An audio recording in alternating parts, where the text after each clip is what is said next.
সার্ট্রের দর্শন হলো দ্বিতীয় বিশ্বযুদ্ধের পরের দর্শন। এই দর্শনটাকে এক্সিস্টেনশিয়ালিস্ট নামকরণ করলো জন পল সার্ট্রে। সো আজকে আমরা এক্সিস্টেনশিয়ালিস্ট হিসেবে চিনি জন পল সার্ট্রের জন্য।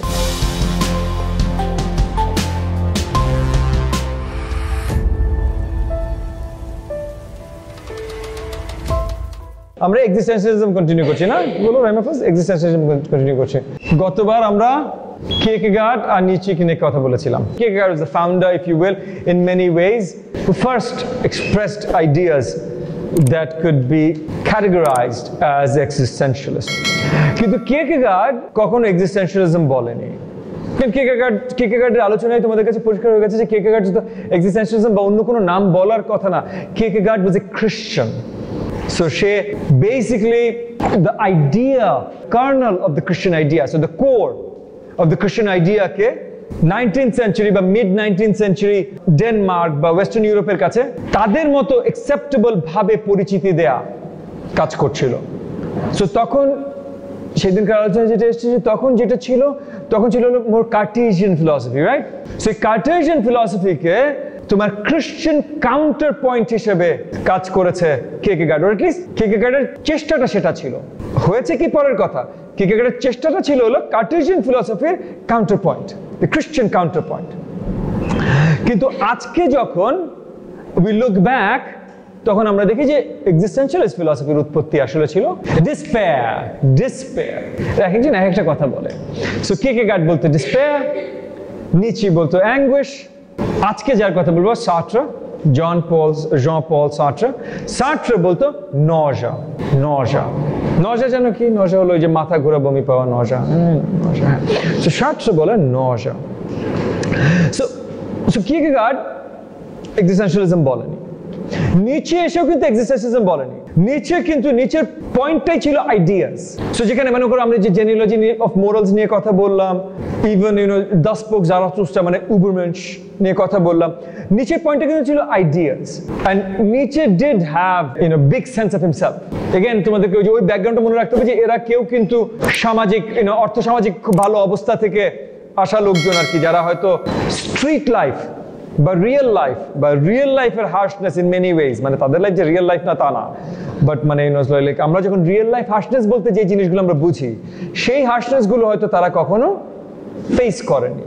সো একটা ইন্টেলেকচুয়াল স্ফিয়ারে বা অন্য একটা স্ফিয়ারে ওরা বসবাস করতে পারতো। ওদের দৈনন্দিনে যে আজকের রুটির টাকা কোত্থেকে আসবে এটা নিয়ে ওদের খুব বেশি চিন্তা করতে হয়নি।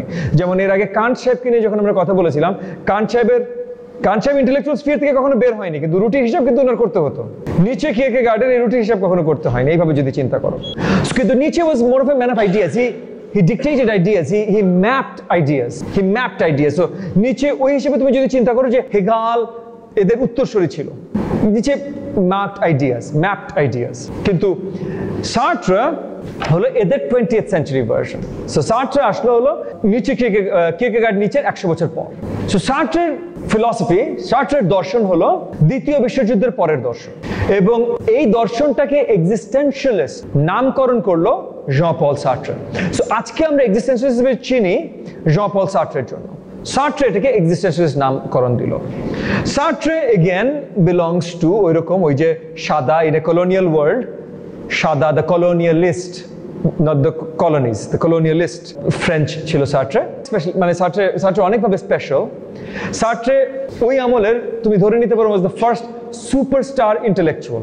মানে সার্ট্রে ওই আমলে এত ফেমাস ছিল আজকে মুভি স্টাররা যেরকম ফেমাস। মানে তোমরা মুভি স্টার দেখলে দৌড়ে ছুটে যাও না সেলফি তোলার জন্য বা দূর থেকে ছবি তোলার জন্য, বলো না, সার্ট্রে এই লেভেলের ফেমাস ছিল। He was a superstar intellectual, and এর আগে এই জিনিসটা আসলে খুব একটা হয়নি এরকম superstar intellectual. So Sartre was the first of many things. He was a superstar intellectual. Okay? এবং একভাবে চিন্তা করতে পারো যে এর আগে আসলে সুপারস্টার ইন্টেলেকচুয়ালি হয়তো ছিল না, কারণ অ্যালবার্ট আইনস্টাইন এসব সময়কার মানে 1920s 30s 40s এগুলো হলো আইনস্টাইনের যুগ। 20s এর পর আইনস্টাইন বিশাল স্টার হলো 1920s এর পর। সো এই সময়টাই আসলে ইন্টেলেকচুয়ালসরা সুপারস্টার হওয়া শুরু করলো।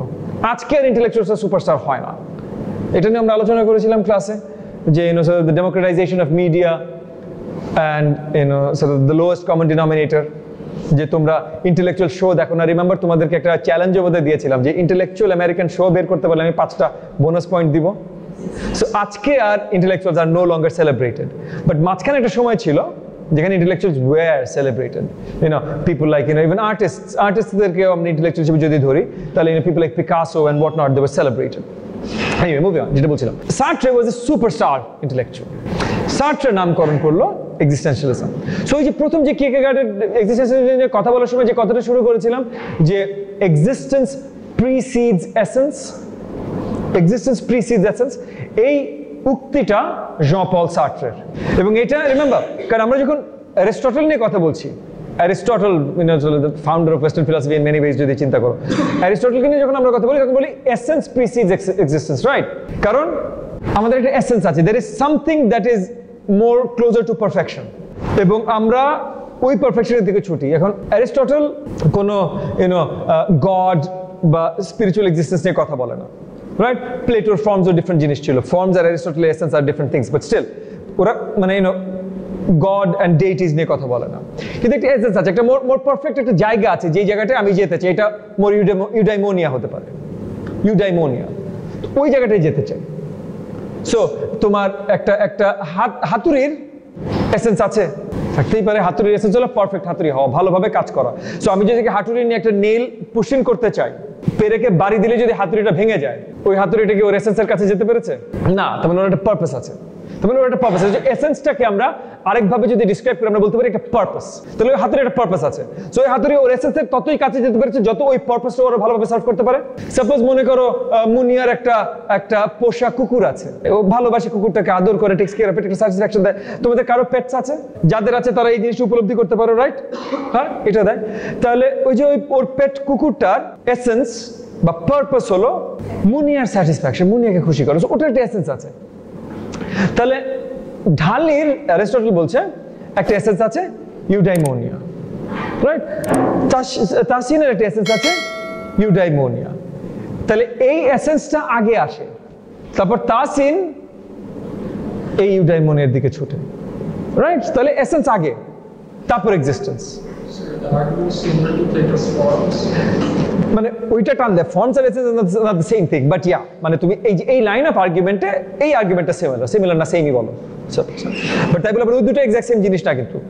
ফর্মস হলো একটা আইডিয়াল, যেটা যত কাছে হবে তত ওটা পারফেক্ট হবে, আর এটা হলো তোমার এসেন্স। তুমি বলছো, মানে এই পয়েন্টটা কিন্তু এখানেই ক্লিয়ার হয়ে যাচ্ছে। But as far as our analogy is concerned, yeah, works exact same way. আমরা মানে সো এসেন্সটাকে পারপাস হিসেবে ধরতে পারি, আমি সেটা বলছি। এসেন্সটাকে আমরা পারপাস হিসেবে ধরতে পারি যদি হাতুড়ির এসেন্সটা থাকে যে ওই নেইলটা ভালোভাবে ড্রাইভ ইন করা, যদি কুকুরের এসেন্সটা থাকে ওর মন ভালো করা, আর তোমার এসেন্সটা থাকে ইউডাইমোনিয়া, তাহলে আমরা ধরতেই পারি যে এটা পারপাস। আমি বলছি না এটা ডেফিনিশন, এটা আমি বলছি যে এটা আমরা এইভাবে ধরতে পারি, তাহলে আমরা ভুল হব না। সার্ট্রে বলছে যে না, এক্সিস্টেন্স প্রিসিডস এসেন্স। এক্সিস্টেন্স কেন প্রিসিডস এসেন্স? কারণ সার্ট্রে বলছে এই যে হাতুড়ি ম্যাটেরিয়াল অবজেক্ট, হাতুড়ি কে বানিয়েছে? আমি বানিয়েছি, এটার এসেন্স হলো এই পেরেকটা ঠিকভাবে ঢুকানো। এটা যদি না করতে এইভাবে, তাহলে আমার বানানোটাই বৃথা হতো, রাইট? কুকুর যে মুনিয়ার কাছে দৌড়ে যাচ্ছে, মুনিয়া আদর পাচ্ছে, এই কুকুরটা কে বানিয়েছে? না, এই কুকুরটা আমি বানিয়েছি। Nature had given you wolves, এইটা কি ইউজেনিক্স এর মাধ্যমে তুমি চেঞ্জ করে করে করে করে পোষা কুকুর বানিয়েছো। তারপর পোষা কুকুর বানানোর পর এটাকে আরো 100 ধরনের ব্রিডে বানিয়েছো। এটা তো নেচার তোমাকে দেয়নি। এই যে আজকে যে পাক ঘুরে বেড়াচ্ছে, বা যেটা মুনিয়ার পেট কুকুর, বা যেটা রহিম আফজাদের পেট, এটা তো নেচার তোমাকে দেয়নি। এটা তো তুমি ক্রস ব্রিডিং করে কয়েক হাজার বছর ধরে তুমি বানিয়েছো। তাহলে এটা কোনো নিশ্চয় তুমি যখন বানিয়েছো, তুমি কোনো পারপাসে বানিয়েছো। সেটা ওই তোমার বাড়ি পাহারা দেওয়ার পারপাস হোক, তোমাকে খুশি করার পারপাস হোক, যেহেতু তুমি বানিয়েছো তাহলে তোমার কোনো পারপাসে বানিয়েছো। নিডটা ছিল, তারপর তুমি ওই পারপাসে ফুলফিল করার জন্য বানিয়েছো। তুমি কি তোমাকে বানিয়েছো? না, তুমি তো তোমাকে বানাওনি। তো তোমার এক্সিস্টেন্স আগে আসে, আর এসেন্সটা তাহলে তুমি বানাবে। এক্সিস্টেন্স যদি আগে আসে তাহলে এসেন্সটা তুমি বানাবে, কারণ অন্য সবগুলো যতগুলো এসেন্স আছে এগুলোর এসেন্স কে বানাচ্ছে? তুমি বানাচ্ছো।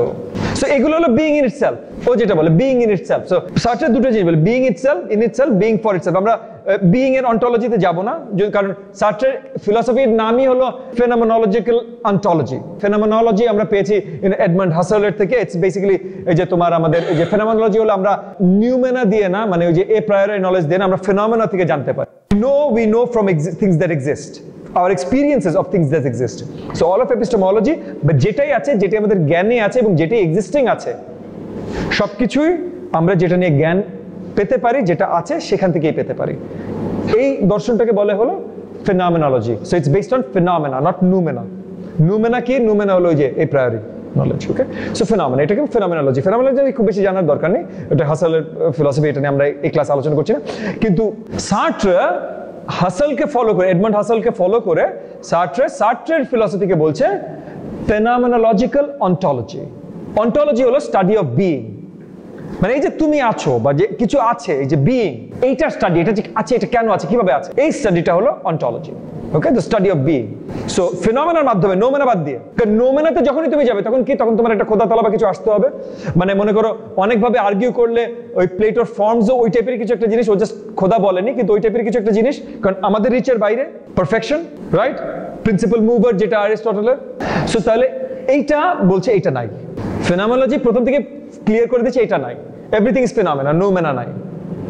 তো এখন এইটার স্টাডি অফ বিইং সার্ট্রে বের করছে। সো সার্ট্রে বলছে যে তাহলে ফেনোমেনোলজি যেহেতু, মানে ফেনোমেনোলজিক্যাল ওয়ার্ল্ড যেহেতু, মানে আমরা একমাত্র এক্সপেরিয়েন্সের মাধ্যমেই জানতে পারছি, শুয়েই জানতে পারছি, এগুলো শুধু আছে সেটা সম্বন্ধে জানতে পারছি, নোমিনাল কিছু নেই।